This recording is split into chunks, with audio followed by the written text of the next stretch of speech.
माणुसकीला काळिमा वासणारी घटना मध्य प्रदेशातील शिवपुरी जिल्ह्यातील दिनारा पोलीस स्टेशन परिसरात घडली। एका 5 वर्षीय निष्पाप मुलीवर लैंगिक अत्याचार करण्यात आला। नराधाम 16 वर्षीय मुलाने हे भयानक कृत्य केलं। या धक्कादायक घटनेने परिसरात खळबळ उडाली। 16 वर्षीय आरोपी हा लग्नाला गेला होता। तिथे एक 5 वर्षीय चिमुरडी आपल्या आई वडिलांसोबत आली होती।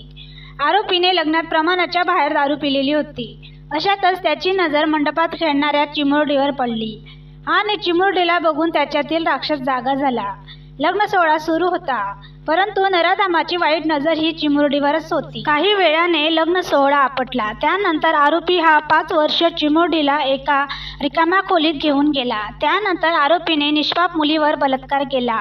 सुमारे 1.5 तासानंतर कुटुंबातील व्यक्तींनी मुलीचा शोध घेतला, तेव्हा ती एका रिकाम्या खोलीत बेशुद्ध आणि रक्ताच्या थारोळ्यात पडलेली आढळली।